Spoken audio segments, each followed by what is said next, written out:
So this session is Dharmic Resources for a Plural World. And our chairperson of this session will be Professor Christopher Key Chappell, who is a good friend and colleague of mine for many, many years. And he teaches at Loyola Marymount University, Los Angeles. Okay, you're behind me. I'm right behind you, yes.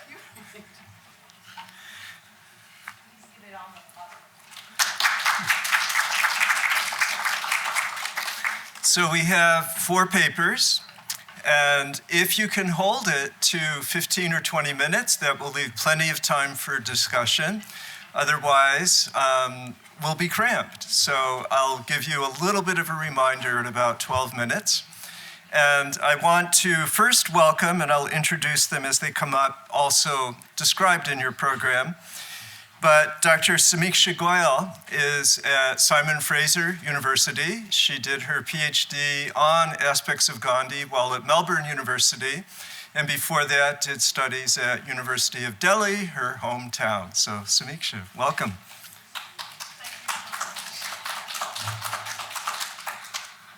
Thank you so much, Professor Chappell. Just one small correction, though. I was at Monash. Yes, sorry. In Melbourne, but at Monash. Okay.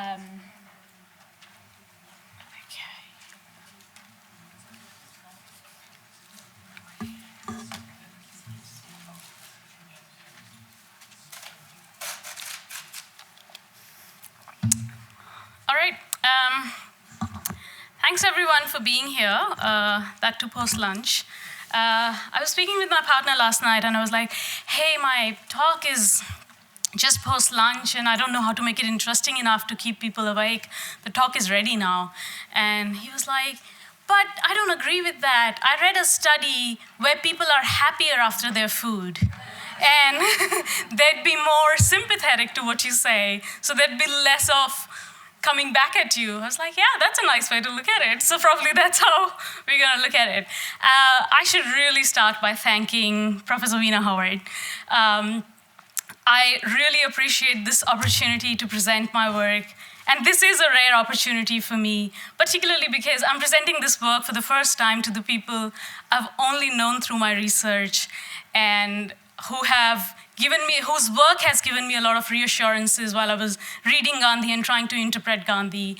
And I've memorized their names while editing my drafts a million times. So I really am very thankful to be here presenting, and that's why they all know a lot more than I do. So please, I would really welcome all your comments and suggestions here.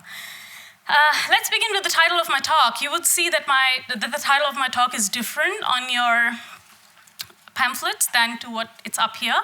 And really the reason for that is that I was still thinking about it, and from using non-attachment to reinterpreting aparigraha, I've really tried to recenter aparigraha in this paper that I would eventually write. And this talk has come out of a much larger project, that was my PhD project, where I work on Gandhi's moral philosophy. In particular, I'm working on Gandhi's idea of detachment and trying to see how I can turn it into a virtue for moral philosophers to study.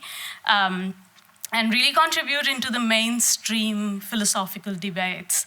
So the caveat here also is that I'm primarily a philosopher, so this is like a philosopher's reflections on how I read Gandhi and Rajchandra. Another thing that I just want to mention quickly is that I'm working on this project as a larger project. I'm working on a postdoctoral project as a larger project. That project is called Extending New Narratives in the History of Philosophy. And that project has been going on in Canada for the last 5 years, and it's a global project. And I'm mentioning it not because they have asked me to, and not to publicize what I'm doing, but really just to mention where I'm positioning Gandhi globally at the moment, because so far they have had nobody work either on Gandhi or on South Asian thinkers. They have only had people working on European women philosophers or some Africana philosophers. So I'm really the first one to be appointed on this contract to work on Gandhi and Rajchandra's philosophy. So let's dive right into it. So this is the overview of my talk. I will start by noticing a tension between the Jain vows, as we see in practice and in texts, and how Gandhi and Rajchandra endorsed those vows. I will particularly focus on aparigraha and ahimsa, because I'm focused on non-attachment. And then I will look at a reinterpretation, particularly of the idea of liberation in Gandhi's texts, and then eventually give a recommendation that there should be a virtue-based reading. Really what Gandhi and Rajchandra's reading of aparigraha tells us is that we can take it to a virtue-based reading of aparigraha. So very quickly, in front of Jain scholars, I will give a view of the vratas in Jain view. The Mahavrata and the Anuvrata, I'm using the terms ascetic vrata and householder vrata just to keep the terminologies right for me. Ahimsa. How is ascetics? Okay, so a little bit about ascetic vratas and the householder vratas. So 5 vows is what forms the basis sort of Jain ethics, and they are divided into degrees. Ascetic vows are for the monks, so the same vows are practiced in the extreme form, absolute form, so to speak. And then the householder vratas are milder versions of those. So if it is non-violence, there's ascetics should try and practice it in extreme form, so absolute non-harm. You should not even be pointing. This is in Acharanga Sutra that I've picked up from Professor Chappell's reading. And this is in my PhD thesis, mind you. So do not even point at animals because they might fold and there might be psychological effects on those animals. So don't do that. Try and not do that. Similarly, there should be controlled movement. You should be moving not in these seasons so you don't harm people, and just habitate in certain areas and not others. Whereas for householders, it's a lot more moderate. You can build a house, and building a house would kill a lot of people. Not people, a lot of little microorganisms and organisms, that's fine. You can cook, but just cook vegetarian stuff. And not placing food in this place, that place. So it's a much milder practice of nonviolence. They're still practicing nonviolence. When we come to aparigraha, the ascetics are not possessing anything. The males have also given up their clothes. So there is absolute non-possession and absolute non-attachment. That's the suggestion and that's the recommendation. So no owning of land, no cooking utensils, no money, nothing. They live off the food which they accept as donations from householders. And householders are practicing non-attachment to everything as much as they can. So they can own things, but they should be really detached to the house that they own, the other possessions that they have, the travels that they do. They should be really detached from all of their experiences. And why are they really doing it? Is because they're all seeking liberation. That's the aim for the practice of these vratas. There are minor aims, but that's the major aim. Now, how I'm reading this is effectively that in the case of ascetic vratas, the performance of these actions can really inform us of what this vrata is or what they are practicing. So there's a lot of focus on the practice of the behavior. And that can actually also reaffirm the internalized sort of practices, which are more non-attachment. So if I'm not owning all of this, I believe it'll be also making it much easier for me to not be attached to it. I might still hanker after it, but there's a word, reinforces it. Whereas for householders, non-possession is not that big a deal. Non-attachment is a bigger deal. So it is the non-attachment that justifies how much you possess and how you possess. And as I stated before, liberation is the aim for both of them. The texts that I have read so far, they don't quite say that ascetics would attain liberation much earlier than or much quicker than householders, but you can read between the lines. The secondary literature is really suggesting that no, the ascetics are reaching the liberation much quicker than the householders. Now, what is Rajchandra's reading of this? So Rajchandra is really focusing mostly on the internal aspects, that is non-attachment.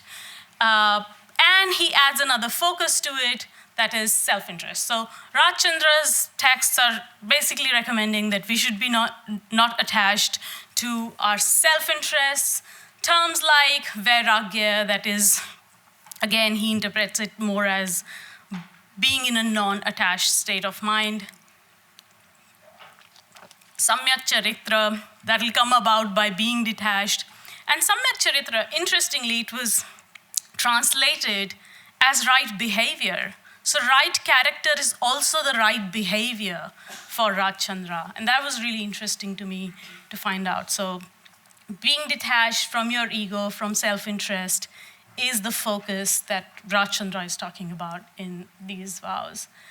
And interestingly, there is no explicit criticism nor any praise for ascetic brothers, that you should be completely dispossessing thing, or there should be absolute non-violence. That's not quite what Rajchandra seems to be recommending in his letters, in his texts. So on the contrary to like any praise for ascetic brothers, he's saying that he recommends Vardhamana Swami, who was a desireless householder, and he says, we should all be like that. In fact, he was a mentor to one of the ascetics as well. So that's another very interesting thing to note. So that's for Rajchandra. He has really given us a shift from non-possession to non-attachment. And he says you can still get liberation equally importantly. So non-attachment to oneself is all that you need to do to get liberation. Now, Gandhi goes a step forward, takes detachment after Rajchandra, really has admired Rajchandra and learned a lot from Rajchandra on the aspect of detachment, and then goes a step forward. He's very, very critical of ascetics' behaviors.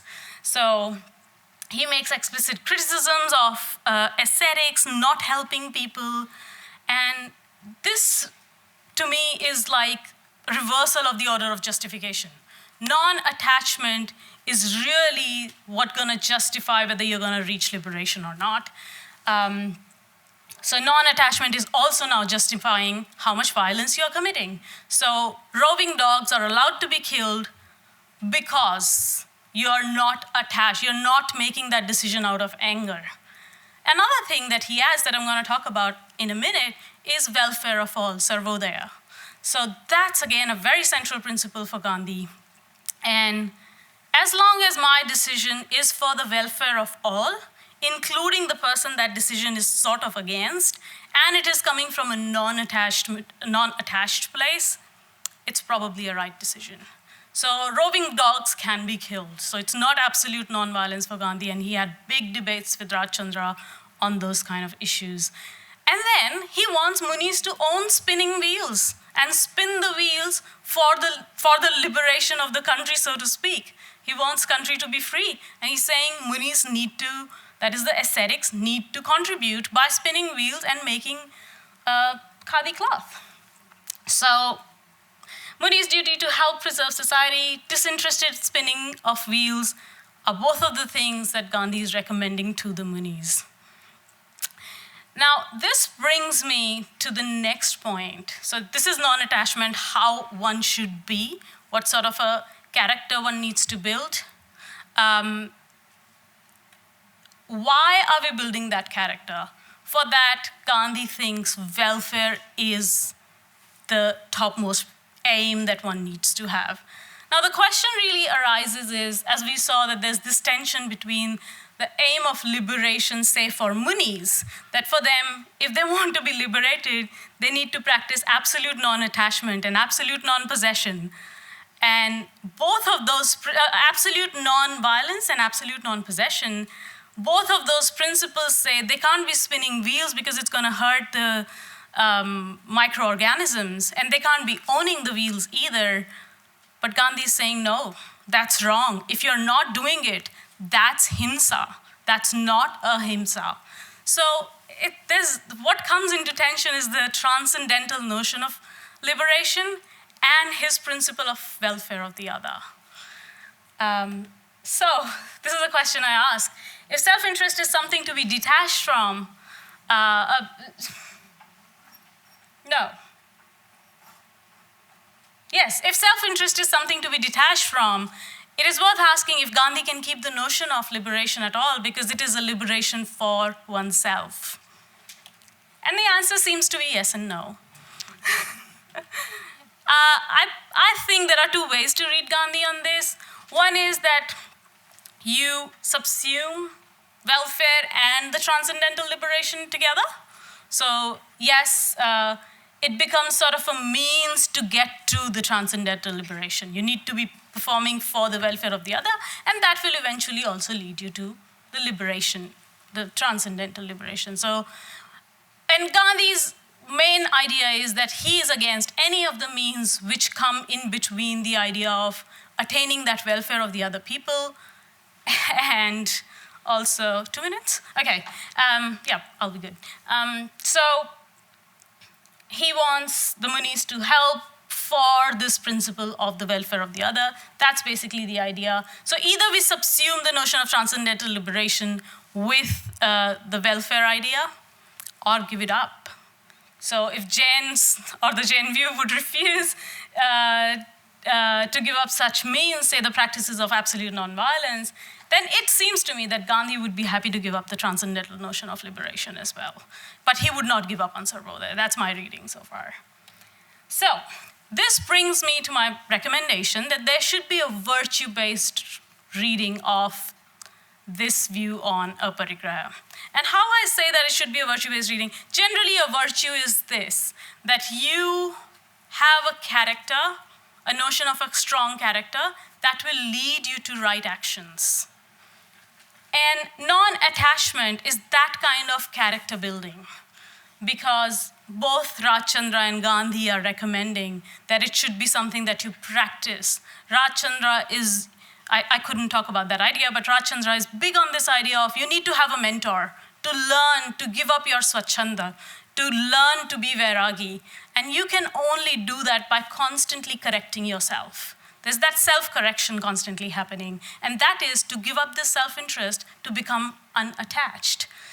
And this justifies what we do. This will justify whether our action is right or wrong.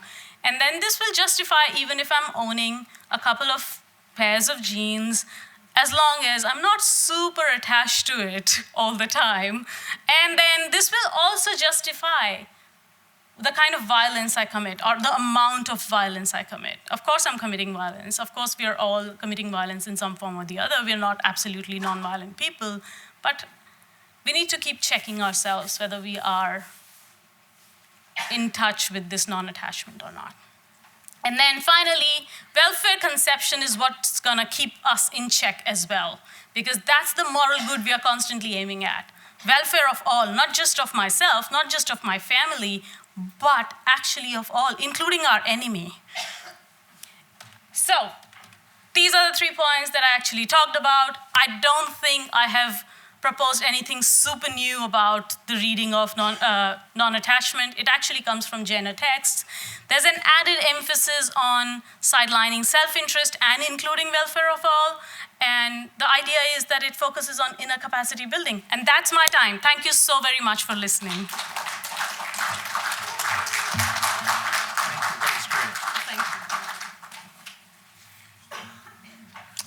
Next, we have Professor Samnoon Suk, who is here at Fresno and who specializes in art and archaeology, studied in upstate New York, not far from where I grew up, Cornell, and has had some of his work sponsored by the late king of Thailand, and has also done work in Paris as well. So, Professor, welcome.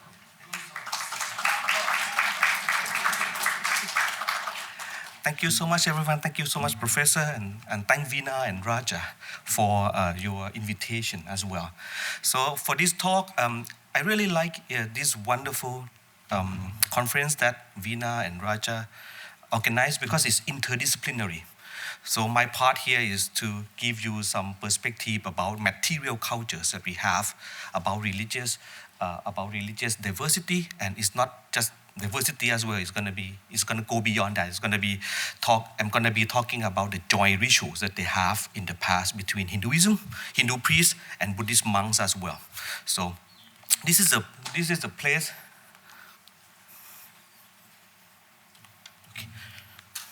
So I'm an art historian and archaeologist, so that's why I have the laser pointers. So I have to point to things. So this is a temple that I grew up around and ordained as a monk over there as well. I spent my boyhood in the temple school in the area as well. So I was lucky that I was recruited by my government of Thailand, to work on this project called the World Heritage Project for this site to be listed, of course, as a World Heritage Site by UNESCO. So I have been working in this site for a long time when I did my dissertation at Cornell as well. So this site is quite famous because it's a big temple, one of the biggest, most revered temples that we have in southern part of Thailand, and has been like features in National Geographic already. It's quite well known. And this is the domination dossier that we have for UNESCO. We like submitted it already. We are under the review. They came to check on the site already. I was there last summer to welcome them and to like have a tour guide for them, a guided tour for them as well. And to understand my site is to understand the peninsula. This is part of the southern Thailand. It's the peninsula that is between two oceans. So one is the Pacific Ocean, another one is the Indian Oceans. And therefore, we have a lot of crossing over, a lot of maritime trade that people from India and China are crossing this part. And usually they have to stay for one season to wait for the monsoon to carry them over to the next part as well. That's why we have lots of evidence of production sites for beads, for ornaments, that they enjoy the markets over there as well, the factories from the prehistoric period. Already we have a lot of cultural diversity, religious diversities in this place because of this monsoon that carry trader all along, right? If you know the monsoon system, then this part is very crucial in maritime Asia in general. And on the eastern coast of the peninsula, this is my site in the province called Nakhon Si Thammarat. It's a long name, from Nakara Si Thammaraja. So the cities of the righteous king, glorious cities of the righteous king is Sanskrit, basically. But in Thai, we pronounce it Nakhon Si Thammarat. And you can see that we have, this is the map that I did for my dissertation, and you can see the ancient beach ridges that has been formed 6,000 to 8,000 years ago, and this became the sacred geography for the people in that area. So it became the place where people can safely settle down because it's not easily flooded as well as high ground, and became the place for the sacred sand because it's very sandy. I excavated 59 trenches along these beach ridges as well. So these are the sites that I mapped out. They belong in this early period. So we have the chronology. So the first period of time is called Dharmic kingdom, right? It's an own kingdom that we have in these coastal lands. And that own kingdom can be dated to around the 5th to 8th century. And the religions that was predominant at that time was Hinduism, and probably part of the Vedic religion as well. Earlier than Hinduism. And we have the middle period, which can be dated to around the 9th to 12th century. Then at that time, we started to see a lot of influence from Mahayana Buddhism. So we have these kinds of changes in religiosity as well. And the last one that we have from the 13th to 15th century, we have the New Kingdom recorded in that area. And the influence from Theravada Buddhism became very strong. So we have the stupa, or the great reliquary, that we are going to inscribe in a UNESCO World Heritage list here, dated to the middle and the late century as well, continue from that too. However, the place where they have this temple can be dated to the early period too, and I'm going to show you that evidence too. So this is the aerial photograph that we have for the Great Stupa or the Great Reliquary in this area, in that location, and it's surrounded by city walls. So we have two walls, actually two city walls, two walled cities. So the one in the north and the one in the south. The one in the south probably came first, so we don't have a lot of dating. So I have to go back and do more excavations in the future. But you can see that the cities are quite narrow, following the shape of the sacred beach ridge that they have over there. And this inscription shows us that this place is quite unique in the sense that this can be the first record of the joy rituals that we have in Southeast Asia in general as well. This is called Wat Maheyong inscription, just over there. I mean, it cannot be included here, so somewhere over there, just 2.5 kilometers from the Great Stupa. I tried to find the map, but I could not find it so well because the Google map doesn't really give you that kind of location quite well. I'm so sorry.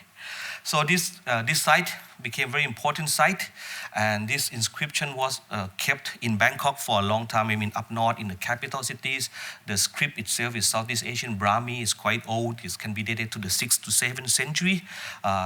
It's Sanskrit. They recorded Sanskrit verses. Black cheese, which is the support or the materials of the inscription, is very rare. So this one is very special. Looking at the record itself, looking at the way that they write, it's beautiful writing that they have as well. I did not read it myself, so someone else read it for a long time already as well, and many scholars studied that for a long time. Specialists studied that already, and they kind of have the hypothesis that this should be a royal record because of the quality, because of everything as well. And the translation is about the joy rituals that they have is the royal record of offerings, of monastic structures, of daily meals for monks and Brahmins, of writing materials that the king probably offered to the monks and to the community of monks and to the Brahmins. And these Brahmins or Brahmans follow a Kastaya cult. So we're gonna talk a little bit about that too. And they talk about also the paraphernalia for ceremonial worship. They talk about moral and spiritual ideals and attainment as well. So this became the first written record of a joy ritual between Buddhist monks and Brahmins in the Akastaya cult in Southeast Asia. And all around the site that we have in the area, that inscription was not alone, because we have this ablution basin probably belonging to the Hindu rituals, Hindu temple in the past. We have a lot of that all around, like the yoni, for example, the ablution basin, for example, this type of thing that they use for ablution rituals. They also have the living shrine inside, like Shivalinga and Yoni all together in that too. So most of them are in ruins already because Hinduism was not very popular like in the later period. However, we still have some Hindu communities in the area too. And this is very important because from this area, from these coastal lands, we have something very special. We have the earliest type of Vishnu images in Southeast Asia. So they look like this. We have 4 of them in Southeast Asia. If we have 5 of them in Southeast Asia, 3 of them came from this coastal land. So it showed that this area was very important for a Vedic religion and for Hinduism in the past. And at the site that we are inscribing it to UNESCO World Heritage List, we have this main stupa, but the northern part of the monasteries, we have the area that gave us a lot of evidence of Hinduism that look like this. The kinds of the door frames that probably came from an old Hindu shrines. So the old Hindu shrine will probably cover with dirt already, forming a mound like that. And then 100 years ago or less than that, a Buddhist monk decided to build something on top of that. Okay, so that became the Buddha footprints vihara, or the shrine for the Buddha footprints already on top, probably, of the earlier Hindu shrine. So we have the fragments of the Hindu shrine, granite materials like this, all around, and then incorporate that into the architecture of the newer one. And in some part of the monastery itself, we have a yoni again, right? They created, incorporated into some part of the architecture or the garden that they have over there. We have the inscription ending with Ishwara, like Shiva, Ishwara, as well at the Temple Museum. And even today, this is my pictures from just July 2025, or July 27th. We have the UNESCO kinds of review for the World Heritage Site. So at that time, we also have the Hindu ceremonies at the site as well. And these Brahmins, local Brahmins, were conducting these rituals. Of course, in the back, you can see that Buddhist monks are also participating in this. So this is a continuation of these joint rituals that on the sacred ground, on the sacred sand of this temple. This is the sacred sand of the temple. You also have Hindu rituals conducted from time to time, jointly with the Buddhist monk as well. So because of this site became very important, and this site became kind of became the site for the promotion of religious diversity, religious respect that they have, and also peace that they have in the area as well. And not just Hinduism and Buddhism that were jointly, that were like kinds of joined together in this site. We also have Islam, or Islamic part of that too. So this one is an evidence of Islamic kinds of ideology recorded on the plate, right? The ceramic, the porcelain plate that was probably ordered or commissioned by a Muslim merchant from probably the 18th century. So in China, they produce this for Muslim merchant as well. It's very rare to have this.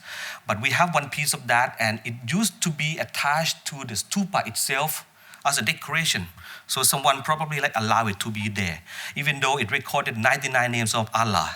So they do not care, but they really respect they have that mutual respect with one another as well. So it's very rare that we have that too. And just next to the main stupa, the main monastery, we have a mosque, which is very important.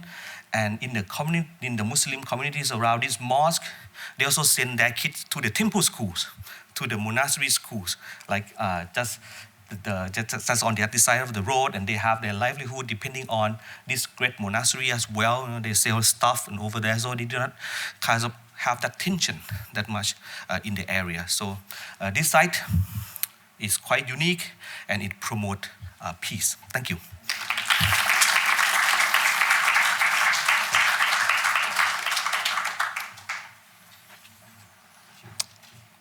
Thank you. I'm now very pleased to invite my colleague, Dr. Zoe Slatoff, also of Loyola Marymount University. And Zoe did her BA/MA at Columbia, her PhD at Lancaster, and is our full-time professor of Sanskrit and yogic philosophy. Thank you. Hi, everybody. Thank you to Dr. Vina Howard and to all the organizers and everybody in the audience. And also everybody who's spoken so far. It's fun to get to go towards the end because I just keep noticing all of these intersections, and I want to touch on all of those. And in a way, my paper is all about intersections between traditions, even though that's not what it's called. What I'm also talking about is this idea of Dharmic cultivation. Cultivation is one translation for bhavana, which I will talk about. But I want to build on an idea that Karen O'Brien-Kopp talks about in her book, Rethinking Classical Yoga and Buddhism, subtitle Meditation, Metaphors, and Materiality. And she talks about spiritual cultivation in relation to rice cultivation. And both in terms of sort of, not letting the wild rice get too wild and grow too much, and also cultivating the good rice. So I'm going to sort of talk about positive and negative poles here. And maybe in a sense, this is an answer to Michael Eze's question of how do I become? I really like that. But first, Dharma. And I want to sort of think about Dharma, and we've already touched on this a lot, but I love this verse from the Mahabharata, and these are all my translations. Whether we know it or not, whether we're able to understand it or not, Dharma is subtler than a razor's edge and greater than even a mountain. So as we've talked about, Dharma is continually something we have to figure out in practice. The word Dharma, we got a great definition of it last night. I'm a Sanskritist. I like to look words up in the dictionary. This is from Opte. But I want to focus on two particular meanings, ethics and morality, which we've been talking about, but more importantly, practice. So again, Dharma in action, as we were talking about earlier today. I have a lot of slides, but as I promised, I will keep the time. I go through them quickly. I also want to build on Francis Clooney's idea, more in relation to Mimamsa, which he spoke a little bit about last night. This idea, I'll read this. We understand the history of the idea of Dharma more clearly if we move not from a high ideal of Dharma down to Dharma's detail, but rather from Dharma as a verbally enacted feature of sacrificial performance to the later understanding of Dharma as value and essence. And again, I want to think of Dharma as action. So this is kind of the idea I want to build on rather than a property. And we get this meaning, we get so many meanings of Dharma in the Bhagavad Gita, but again, this is the one that I really want to build on. Here in yoga, there is no loss of effort, nor does any harm exist. Even a little of this practice, dharmasya. So I'm translating Dharma here as practice, protects one from great danger. So this is all just my lead up to get to the sadhana pada of the Yoga Sutra, the second chapter, the chapter on practice. And in the lead up to the Ashtanga, the 8 parts of yoga, we get this sutra from the practice of these 8 aspects of yoga. The light of insight shines upon the false, culminating in discernment. And Yoga Sutra, written around 400 CE-ish by Patanjali, and this is commentary on it attributed to Vyasa. Some people think it's an auto-commentary. I won't go into this. But the commentary here compares the practice of the Ashtanga, the 8 parts of yoga, to Dharma. I should really highlight the results also, but Dharma is the cause of happiness. The practice of the aspects of yoga cause 2 things, the disunion from impurity. So again, I want to sort of talk about letting go of the sort of more negative pieces, and the cultivation of discernment. So also cultivating this kind of positive pole. And again, this idea of practice in relation to Dharma. The Ashtanga, for those who are not familiar, restraints, observances, posture, breath control, posture, asana, if you're familiar with yoga, is the one that most commonly gets practiced these days. Sensory withdrawal, concentration, meditation, and samadhi, absorption. But I really just want to talk about the first one today, yama, restraint, ahimsa, which of course we've talked about, nonviolence, satya, truthfulness, asteya, non-stealing, brahmacharya, celibacy or chastity, and aparigraha, non-grasping. So the Yoga Sutra says these are considered the great universal vow, unlimited by class, place, time, or circumstances. And thank you to Samiksha for bringing us to this point already, because she talked about the vows in Jainism. And again, I'm interested in these intersections. The Tattvarta Sutra probably slightly predates the Yoga Sutra, and my kind of thesis here is that the Yoga Sutra was somewhat influenced by this text and by these traditions, and that these traditions kind of grew up together, and there are maybe intersections that don't get acknowledged fully. So we again get this same vrata, this vow, same thing, slightly different words in Sanskrit. That should say abyo, the ablative there. And as Samiksha talked about, right, this can be minor or major. This is the ascetic and householder traditions, respectively. And then the Tattvarta Sutra introduces this concept of bhavana, which I was talking about a little bit and want to talk a lot more about.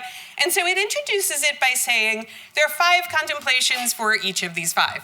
I'm not going to talk about these 5 contemplations for each of these 5. I'm going to bypass that and come back to the Yoga Sutra and back to the Tattvarta Sutra. But first, bhavana. This word bhavana comes from the root bu, to be, become. It's a causative form, meaning to cause to be or become, call into existence, produce, affect, etc. I just give you all of these just to show that in Sanskrit words have many meanings, and there are often multiple valences going on at the same time. We get this meaning of cultivation. We also get this meaning of contemplation, which I'm going to use more here. And so this brings us back to the Yoga Sutra, where we have this idea of pratipaksha bhavanam. Pratipaksha bhavanam arises here in relation to the yamas, or the vratas here. When there is obstruction by negative impulses, by vitarkas, pratipaksha bhavanam, one should contemplate the opposite. I've been fascinated with this idea for about 20 years, and I'm sort of returning to it. So we've kind of defined bhavana, but pratipaksha, and thank you to Nikki for bringing in art, because I always also like to bring in art. This is Hilma off Clint. It's one of my favorite pictures. Pratipaksha, paksha's a wing. Prati is the opposite. And so really have to kind of contemplate the opposite wing here, or the counter state, or the other side.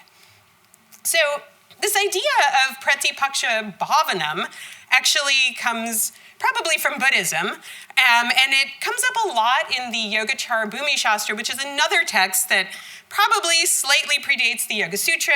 It's from a chapter called the Bodhisattva Bhumi. It actually comes up in other chapters that I don't have time to talk about. But here, we're given these things called vipakshas, and then the vipakshas have a pratipaksha. So the vipakshas here are attachment to passion, malice, delusion, mental distractions, ego, all kind of afflictions or kleshas. And then we're given these pratipakshas, contemplation of the unattractive, contemplation on maitri, friendliness, which I'll come back to, contemplation on dependent origination, pratitya samutpada, contemplation on breathing, and contemplation on the sensory fields, the dhatus. And in the commentary on the Yoga Sutra, in the Patanjali Yoga Sutra, we do get this term used in the same way. So there's this idea of contemplating the opposite in relation to the kleshas, the afflictions. You have an affliction, you contemplate the opposite. But I'm not so interested in that meaning. I'm more interested in coming back to Sutra 2.33, where we talk about this idea of contemplating the opposite in relation to the yamas. And so what does it mean to contemplate the opposite? This is again from the commentary.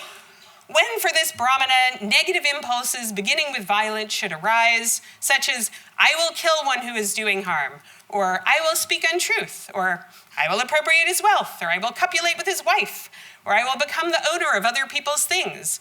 So these are the opposites, right? Then, being tormented by the blazing fever of negative impulses, which lead to the wrong path, what should one do? One should contemplate the opposite.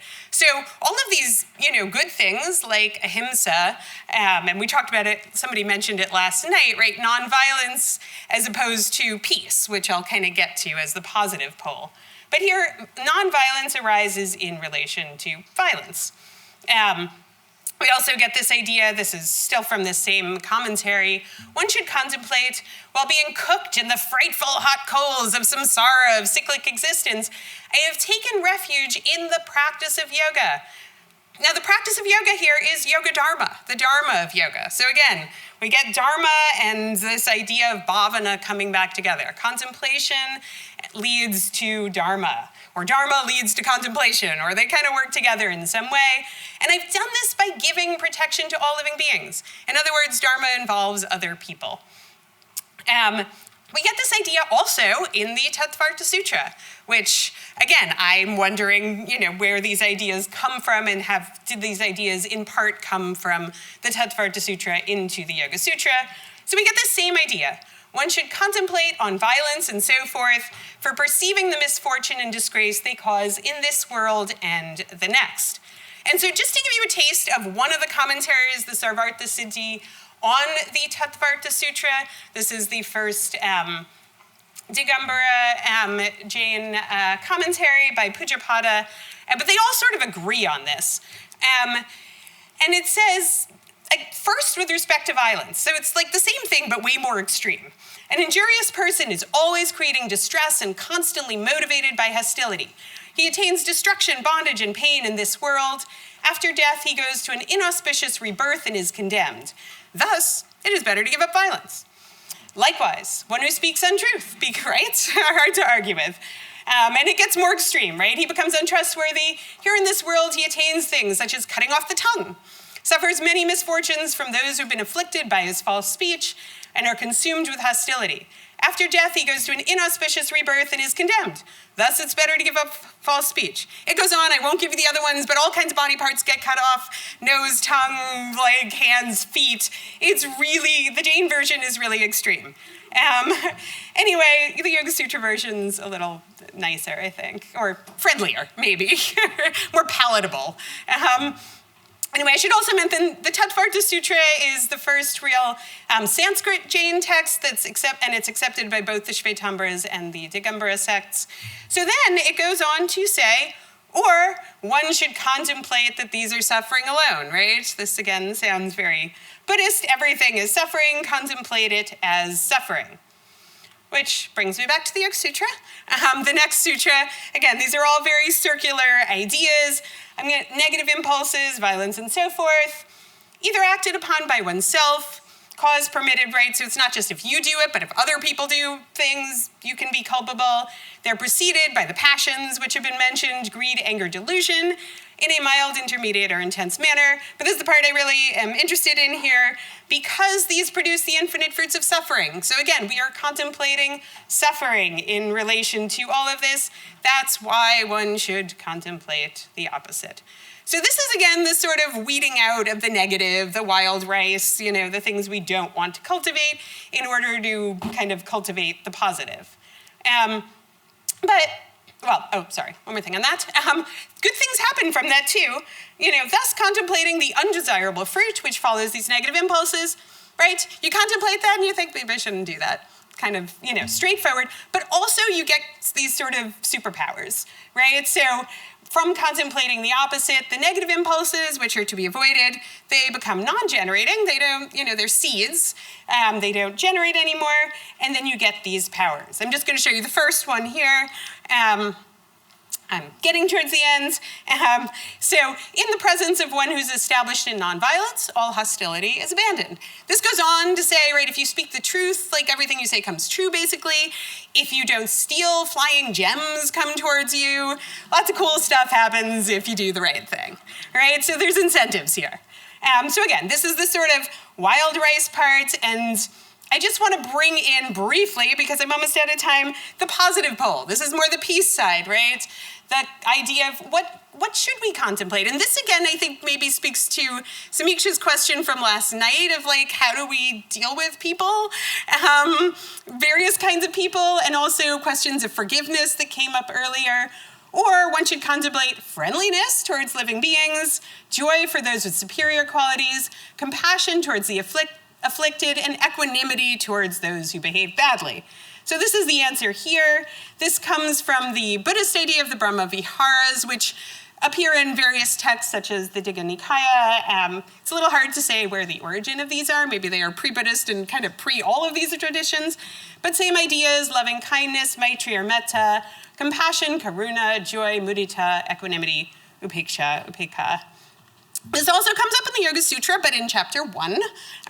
But same idea: cultivation of friendship towards the happy, compassion towards the suffering, joy towards the virtuous, equanimity again towards the non-virtuous. Here in the Yoga Sutra, we get clarity of mind. I'm almost at the end here. So again, the commentary on this brings us back to contemplation and Dharma. They always coincide, right? For one who is contemplating in this way, pure Dharma arises. From that, the mind is clarified. A clear mind attains one-pointed stability. And I want to just end with this idea from the Tattvarta Sutra. very often quoted idea, right? What is the role of living beings? The jivas are one of the 7 tattvas here. The role of living beings is mutual assistance. And I feel like that's what we're really here talking about, right? It's that, our karma is said to be our own. It's individual. We have to play it out ourselves. But actually, we have to do it together in interaction with each other. Thank you.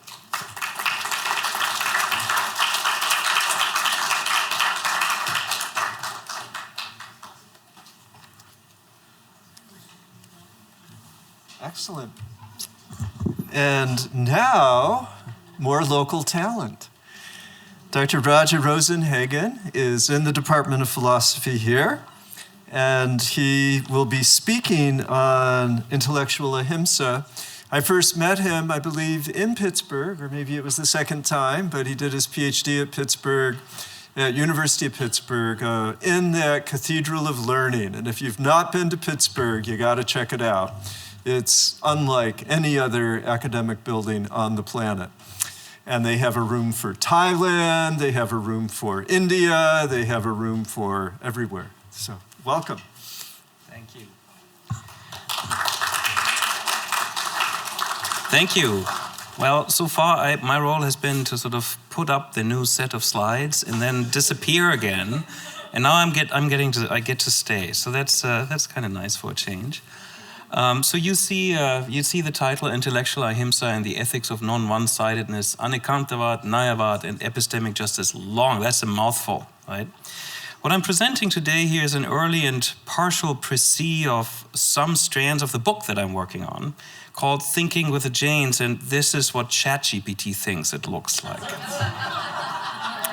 I don't, but the title, though, signals 2 things. First, that I take Jain philosophy seriously as a serious interlocutor and want to do justice to its richness. Second, that I do this not as a Jain myself, but with the Jains, analyzing what they say as rigorously, coming with my analytic training or training in analytic philosophy and Indian studies as I can, and then engaging them as a philosophical partner, but from outside the tradition. That I take them seriously is, of course, an expression of my deep inspiration from their uncompromising commitment to nonviolence. I teach peace and conflict studies, or peace and nonviolent studies, as we like to call it here. So that is something that I find deeply inspiring. But as I will highlight later also, I also believe their focus on perspectivalism and conditional rationality is philosophically just on the right track. Now, to give you a sense of what it means to think with the Jains in this analytic and sort of non-simplistic way, let me begin with a story that many of you already know. My aim in retelling it is to show how, if we approach Jain doctrines with precision, what emerges are readings that are neither simplistic nor relativistic, but philosophically rich and deeply interesting. Whether these readings are already latent in the Jain tradition or are partly the result of analytic reconstruction is itself a tension worth keeping in mind. Now, the story is the story of the blind man and the elephant. And it is typically used to illustrate the doctrine of perspectives, also called Nayavad. Naya is perspective or view. And as you can see, each blind man here touches a different part and declares that the elephant is like a rope or a wall or a snake. Now again, the usual moral is that each perspective yields a partial truth, and that if we just put them together, we get the whole truth. But this is too simplistic. The Jain lesson is sharper. The elephant is not rope plus wall plus snake. It's neither, not even partially. Truth is not the simplistic addition of partially true perspectives, whatever partially true is supposed to mean here. At best, from a given standpoint of one of these wise men, say, a statement about the elephant like this is a rope can be conditionally assertable. It can make sense from their position, but that is not related necessarily to truth. It is just reasonable given one's limited access. And note, conditional assertability is really just not the same as truth or partial truth. Imagine another blind man. He has some messed up beliefs and thinks, he holds the irrational belief that whenever he touches the elephant, it will soon rain. It's a strange view to have, but he might have it, right? But from his standpoint, the claim "it will rain soon" is conditionally rational. It makes a lot of sense, but it has nothing to do with the elephant. Some perspectives allow us to glimpse aspects of reality. Others produce claims that are internally coherent, but false. And that's sort of the deeper sort of puzzle behind this, this illustration, to sort of figure out how we get from this kind of simplistic, put it all together additive, to something that's actually better. Now, this sharper point is captured in the doctrine of Mayavada. I've already mentioned it, the doctrine of standpoints. It teaches that every act of knowing takes place from a particular standpoint, and that from each standpoint, certain claims can be conditionally rational. Some of those claims may connect us to how things are, while others may not. So the lesson of Mayavada is not that perspectives simply add up to truth. It is that perspectives structure what can be asserted as rational from within them, and that appreciating this conditional rationality requires both synthesis and humility. To understand an opponent's standpoint is to see how from within it, their assertions may be rational, even if from our standpoint they look mistaken. From here, Syadvala follows organically. If all knowledge is perspectival, like we've just said, then assertions about how things are in the world can never be absolutely true. Syadvada is often misunderstood as truth relative to perspective. But the point is not that truth itself varies. It doesn't. Truth is one thing. It's something is truth or not. Truth is absolute. Rather, it's the doctrine of conditional assertability. A claim is assertable only under the conditions of a particular standpoint. What varies with perspective is not truth, but our access to truth and the rational warrant for making assertions about it. Now, not quite there yet. Okay. Gathering perspectives, different ones, can improve our grasp, but even if we add them all together, let me emphasize this, we do not reach the whole truth. According to the Jains, only a fully liberated being, a jinnah, a spiritual victor, literally the conqueror, has access to that. The jinnah's knowledge, however, is not a patchwork of perspectives, but direct, immediate, and non-conceptual. There's actually, in Indian philosophy, we have these different ways of acquiring knowledge, of different means, pramanas is what they're called. So in the jinnahs has his own pramana. It's non-mediated, non-conceptual, not mediated through the senses. So how would we expect to throw together different perspectives and somehow get at this other thing that only a different kind of means of knowledge, different pramana can give us? So the jinnah's knowledge is not a patchwork of perspectives, but direct, immediate, and non-conceptual. It's a kind of knowing completely unlike and not to be reduced to some combination or other of the limited perspectives each of us occupy. So the parable is instructive, but only if we resist the easy conclusion of additive pluralism of knowledge. For the Jains, truth exists, but for beings like us, access is perspectival and limited, and we might get better at things, right? And we can think about how, but not just by adding. So this brings us to the third doctrine, Anikantavad. Anikantavad. So here I want to share one of the early punchlines of my book project. The term Anikantavad contains, or there are two very different readings of it. One is the many-sidedness of the world, and the other one is don't have a lopsided kind of view, right? Don't be a Vedantin, don't be a Buddhist, think that everything's permanent or everything is permanently changing. Have a sort of middle way kind of view in between, something that sort of mediates between these two extremes.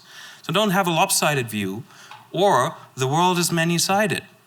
Isn't that strange? The one of them is a metaphysical thesis about what the world is like. The other one is a thesis about methodology, what we should believe, what kind of view we should have. How do they relate? Why is it that Anikantavad can be both these things? When it hit me, I couldn't unsee it, and I haven't seen it in the secondary literature, why that is. But there's a very, very simple, straightforward explanation to this.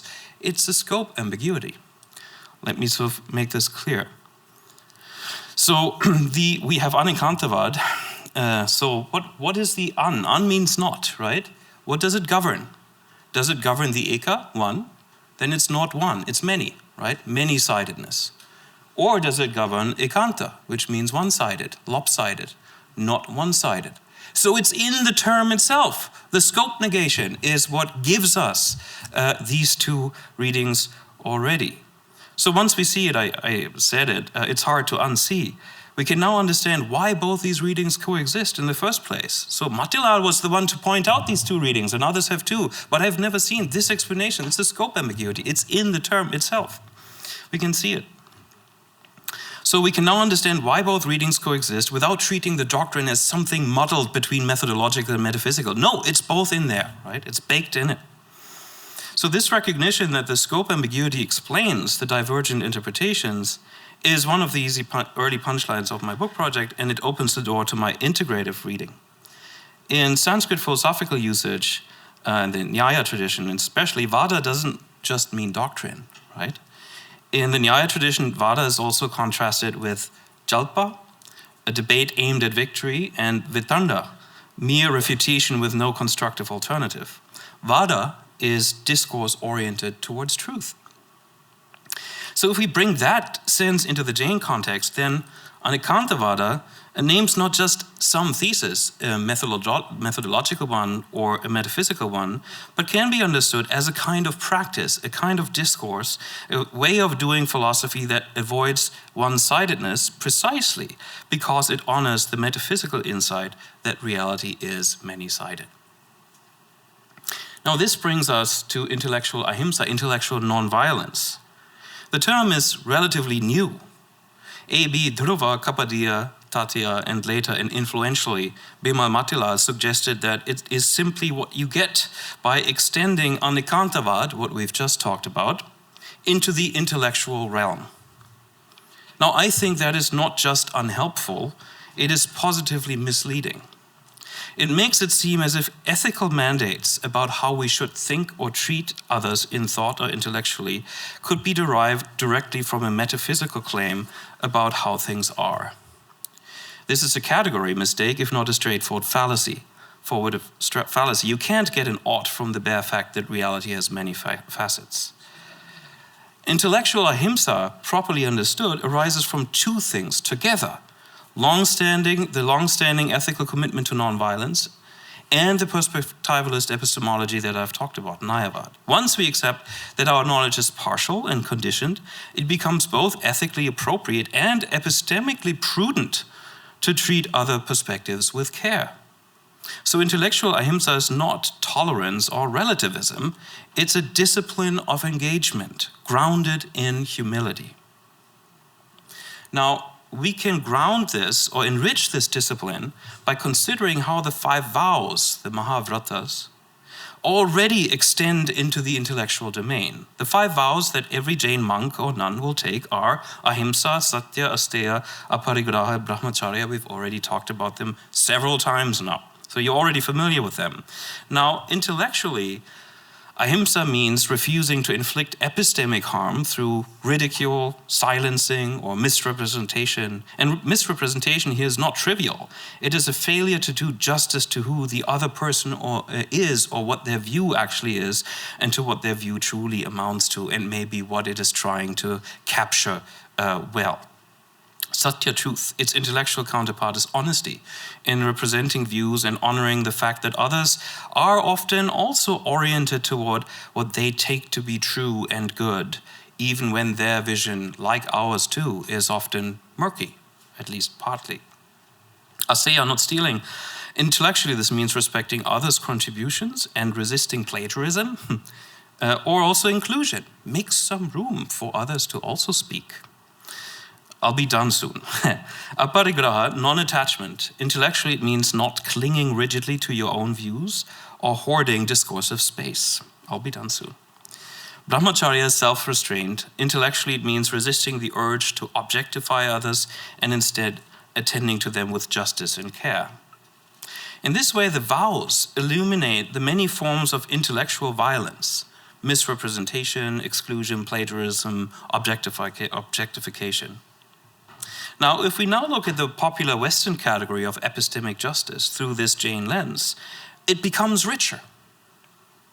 What Western discourse calls credibility deficits. I don't trust you because I don't trust everyone who is from this racial background or this gender or this sort of income level, right?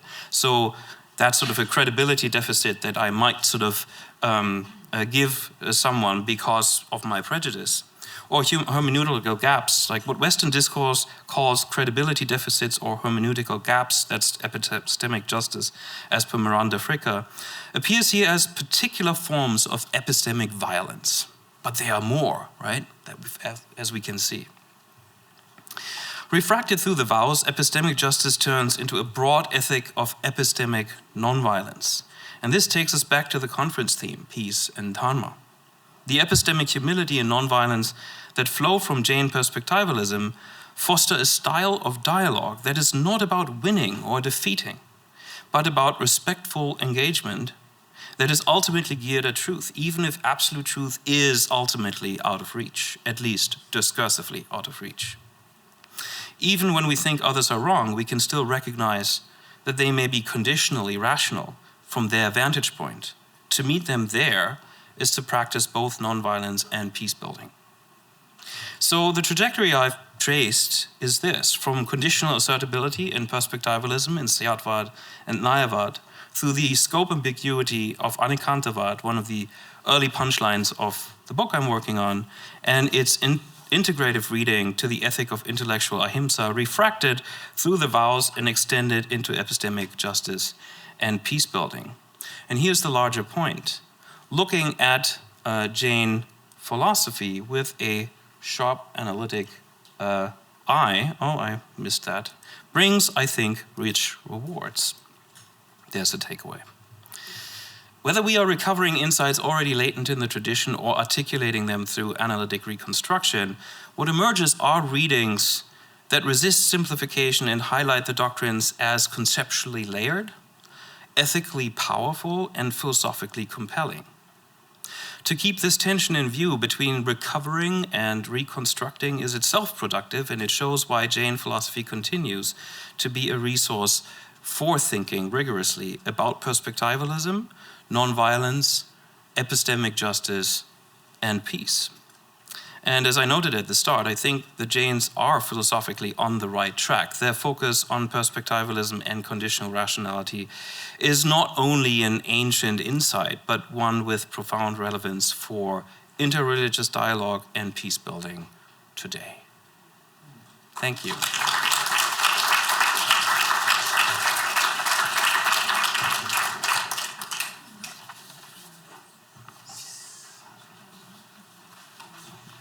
I invite the speakers to please take a seat up in front. And I want, as they gather here, to just give praise to the, as Professor Sladov said, really the intersectionality of both material culture, our work in the world, our definitions of Dharma, and a shared concern for doing no harm. And I'll start by asking a question that arises from that beautiful mashup that ChatGPT did of the temple and the thinker. And I think those are both really iconic. If any of you have been to the Rodin Museum or seen the Rodin sculptures up at Stanford, you know that this has an enduring imprint on our cultural psyche. And those remarkable temples, which I'm not 100%, they looked more like they were from Bhubaneswara than actually Jain temples. But I'm wondering if that bricolage is something that we might consider as we look at the way that we're trying to put all of this together in yet a different culture through the prism of linguistics, through the prism of analytical philosophy, through the prism of art history. So just any random comments that you may want to share that would connect your respective work together.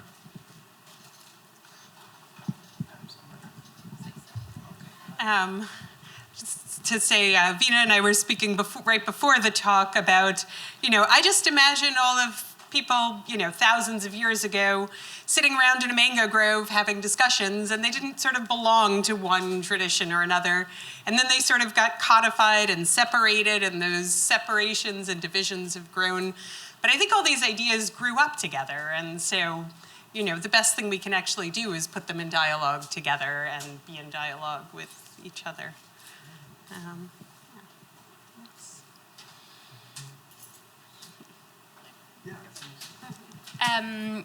I believe that I work on moral problems, and these moral problems have existed in different cultures. I also am part of 2 different cultures now, having lived in Melbourne, and some of you might share that as well, and having grown up in India. I have lived in 2 cultures now. That's what I feel. And the concerns are the same, and people are the same. So I don't see how, while reading these texts, while reading Gandhi, while reading Tattvartha Sutra or Bhagavad Gita, these concerns have existed in all the cultures, as you say.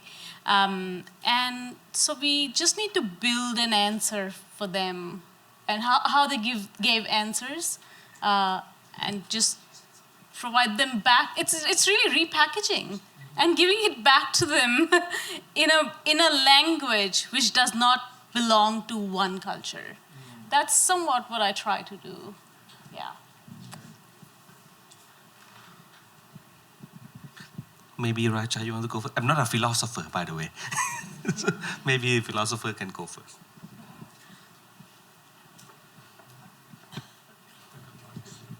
Hello? Yeah. Well, I see these traditions that we're talking about as incredible sources of incredible resources, because as you just said, there are these problems that have been bothering us for millennia, as long as human beings have been interacting with one another. So these problems are old. And in different cultures and in different traditions, we see different ways of engaging them and of finding solutions. And I think we see some convergence across, not just across those traditions, but also across those traditions, or between those traditions and the ones that we may be more familiar with from at home, as it were. And bringing all of this together and showing how, so if we bring the different angles together, we see a better picture. Not the elephant, because we can't see the full elephant, right? We are limited, but getting a better sense of what the elephant that we are chasing actually looks like. I think that's a beautiful thing to do. We're very privileged to be able to do this. And thank you so much for bringing your voices to it. Yeah, so for me, I'm art historian and archaeologist. So art actually have a very kinds of wonderful power to bring people together, because usually and usually in the history as well, people don't read, right? They look at stuff. Usually they look at temples, they look at the artworks, they look at the landscape, they live in the society and so on and so forth. So to have this shared space, blending the traditions together, looking at the temples together, and see the stories on the artworks together, that is a powerful thing. And art history, we study that kind of stuff as well. And so art, material cultures are very powerful tools to bring people together as well, so across traditions too. And art is ambiguous enough sometimes to allow many interpretations about the same, on the same piece.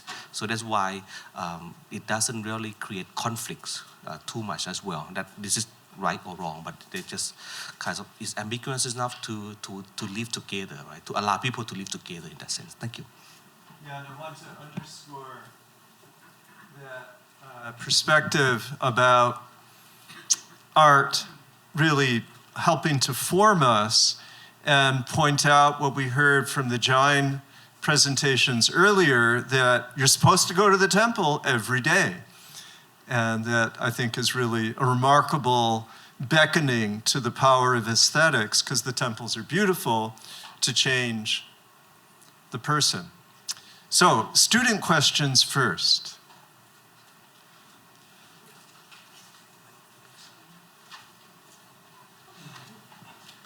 Okay, we're going to go. She's ready first, and then I'll take it back there. I had a, oh, that was close.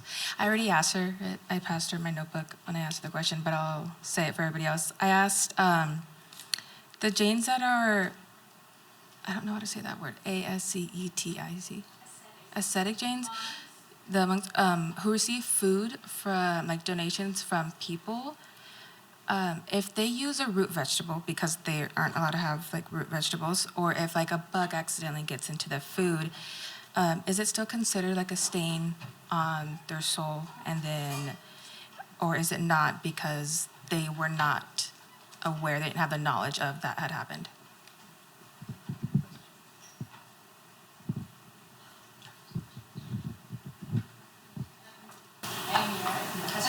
Thanks for your question. And I don't think so. I don't think they're a stain. And this is like, at least Gandhi's reading, partially, he thought, okay, I'll get to that later. Why? Oh, mic's on. It's on now.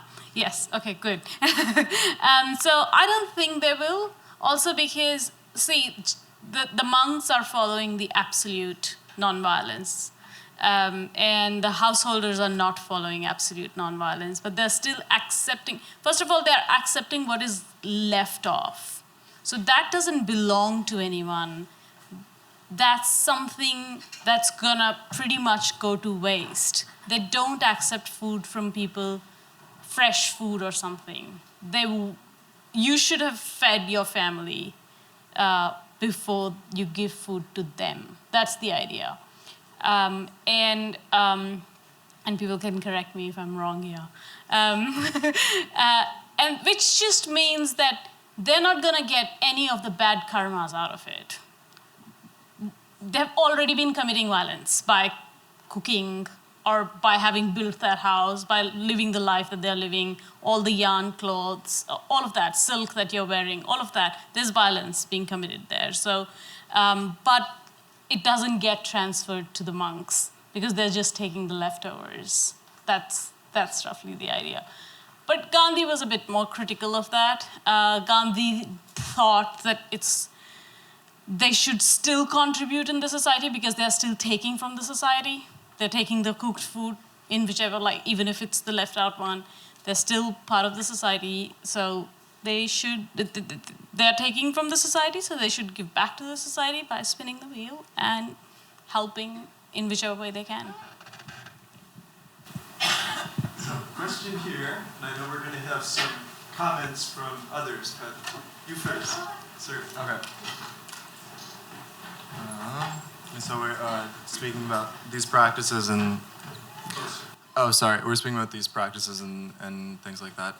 But I've gained so much from not knowing these practices and how to behave, and then suffering so much, you know, like, so is there any risk of, like, sticking with these things and knowing these things and, like, but not, you know, falling into those traps and then experience that, you know, that suffering? Like, I feel like I've learned a lot with, you know, through suffering.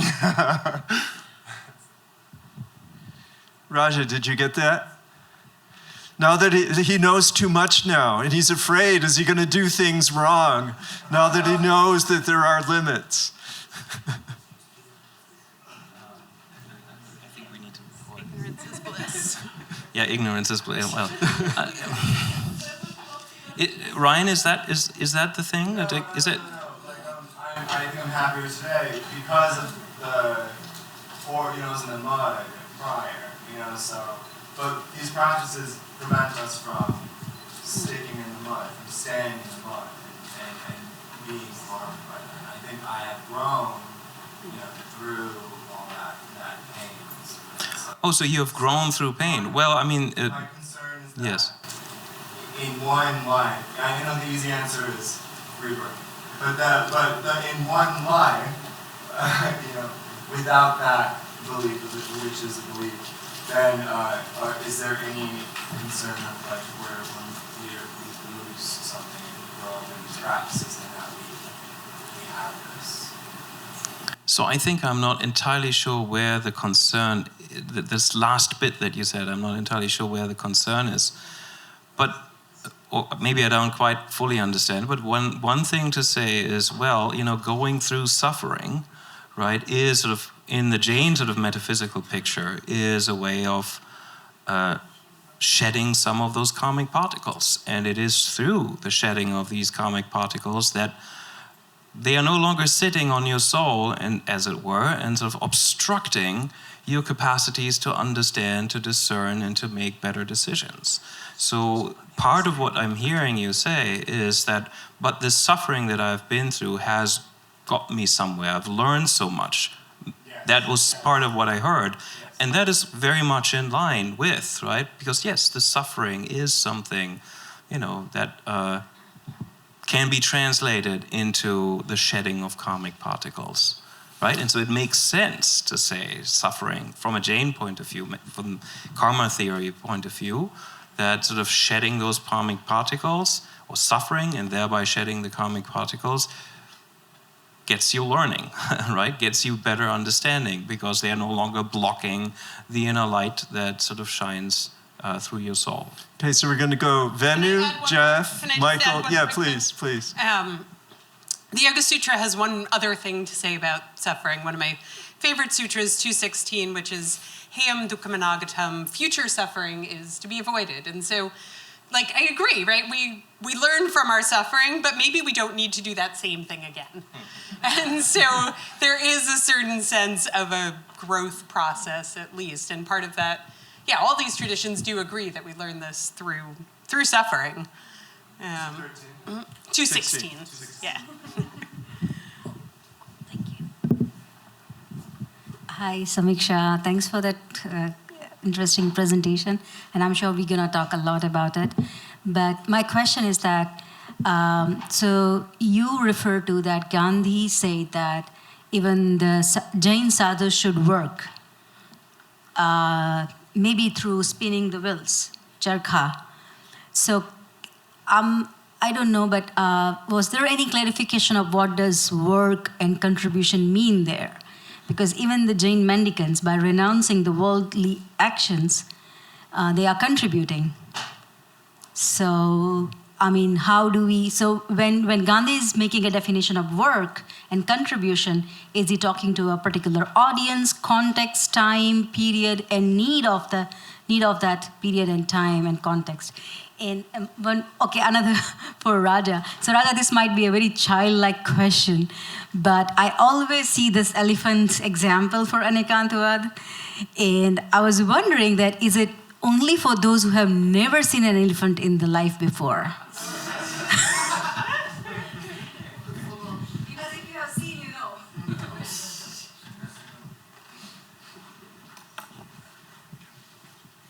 Chair, am I allowed to go ahead? Yes, please. Okay. Thanks, Venu. Very important question, and I probably didn't make that clear, and I should have, so thanks for asking that. For Gandhi, I mean, he did not want ascetics or the monks to come out of their monkhood. If that's what it came across as, that's not what he's wanting in my reading. What he's wanting is for them to contribute to the problems of society. So the examples that he's using, and I'm following through the examples here, the example that he uses is that of plague. If there's plague going on, the sadhus should help, the munis should help, because they are detached from the society, they are in the best position to help. Similarly, right now we are under empire's rule. We are doing Swadeshi movement. So it's their duty in that time to work towards the welfare of the good of the society. And so that's work. And just to add another point here, is that one of the munis said, oh, that's appavada. That is, only in times of emergency you're asking the monks to do this. And Gandhi says, no, that's not appavada. That's the need of the time. They should do that as a rule now. It's not that, oh, just because there's an emergency here. There will always be emergencies. They should be on the lookout for that and address that. That's Gandhi's point, in my understanding. Okay, just briefly about the childish elephant. The elephant is drawn on frequently, right? And I mean, I do look a lot at more contemporary sort of secondary literature that is such as to present a picture of Jainism to an interested public. And what I see is often simplistic interpretations. And my worry is that these interpretations prevent us from seeing what's really interesting in the Jain doctrines. So this is my angle. So I'm not particularly fond of the elephant example, right? But it does illustrate that we are all blindfolded, right? We can't see the whole picture. That idea is beautifully, pointed out and brought out by it. But the next idea, if only we all took off the blindfold or put all those individual things together, that would somehow give us the whole picture. That, I think, is just too simplistic. That's what I wanted to bring out. So, yeah. Okay, a couple of comments. So the great Jainism scholar John Court has a wonderful story that he tells of after he had been in India for a number of years doing his field work. One of his interlocutors, a Jain lady, came up and said, I have a question for you. She said, is it true that you people in the West believe you just have one lifetime and that's it? And he said, yeah, that's the dominant view. That's what most people believe. And she shook her head and she had a sort of a sympathetic look on her face. And she said, no wonder you're all so stressed out. And I think it's a powerful story because what it shows, I think, is that when we bring the concept of rebirth into the conversation and really take it seriously, it changes how we look at everything. Because, Samiksha, when you were talking about how the householders are taking on the bad karma of preparing the food and so on, a reaction often of my students is, well, what's going to happen to them then? It's like, well, they'll get reborn until they work it out, And there's that sort of default assumption in the West that you're either doing it right or you're going to hell. And that's just not the case. I mean, there are plenty of hells in the Jain tradition, but even they are temporary. I mean, they can last a long time, but they're temporary. And you don't end the journey till you reach the goal. And it might take the householders a few more lifetimes. And but we also don't even know, like if the monks, for example, and the nuns, if they are closer to moksha, maybe they've also been taking rebirth in multi-sensory bodies longer. So, it all works out. Yeah, Swami Medananda has a new book just released on the logic, what he considers to be the sound logic of reincarnation. So I wanted to get as many people expressed here, and we're going to have to wrap up. Thank you. I was going to follow up on the elephant story. I think I wrote this down. So it becomes, and it's just a little bit philosophical. So this is a philosophy conference as well. Some point reveals from your perspective, what I heard you, only a conditional truth. All right, conditional truth. So if conditional rationality, okay, yeah, okay. So if the parable of the elephant teaches that no accumulation of perspectives exhausts reality, then does Jain philosophy imply that truth is always beyond human grasp? One, or that truth requires a non-additive, integrative mode of knowing, fundamentally different from empirical or rational aggregation, as philosophers do always. And so, if that is the case, what would that mean for how philosophy itself seeks the truth as a neutral, discipline? Yeah.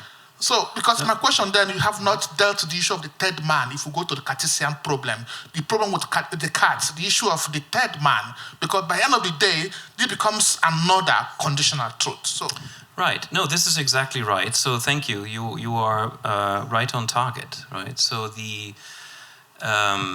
there is a question: can we ever, even by synthesizing perspectives in smarter ways, right? We're not thinking addition, right?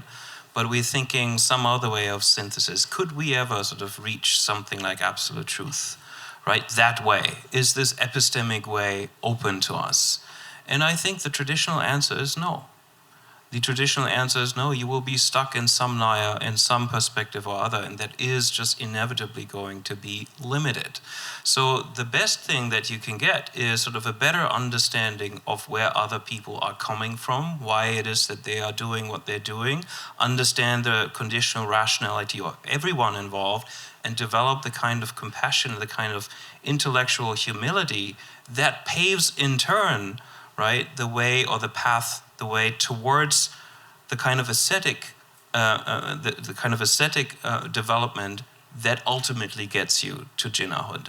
So, if at all, so you could probably skip the entire epistemic synthesizing altogether and just strive for being a monk, right? But for those of us who are intellectually inclined like this and who want to fight things out intellectually or want to be right about something, this kind of insight into the perspectival nature of rationality can be a good step towards developing these kinds of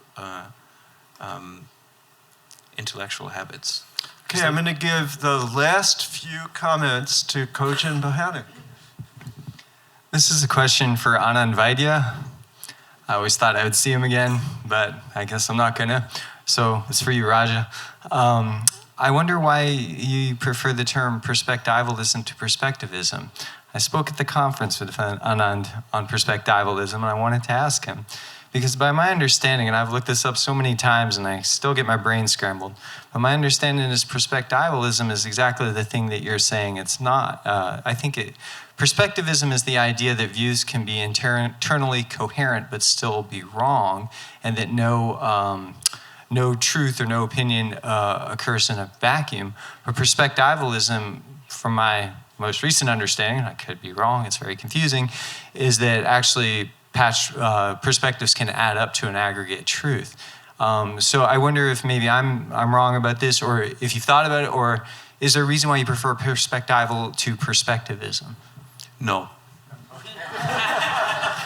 No, not at all. So, yes, you should ask him. I don't think I have it from him, but sort of, like so many philosophical terms, you take one term and you have 18 different sort of definitions, depending on who writes about them. So this is sort of, I'm happy to give you perspectivism if that sounds better to you. Right, but Anand, I want to say Anand, we've lost him, really quite a loss. But he, I think, was also already on the right track when it comes to intellectual ahimsa, because he wrote about this as well. And he thinks it's an openness to epistemic friction, right? An openness to being confronted with views that differ from one's own. I think we need to go even further, much further, to do justice to what the Jains have in mind. But I think he was already really on the right track there. Okay, we have stolen 3 minutes from ourselves, not from the next speakers. So please be back here in place at 3:45. Thank you very much.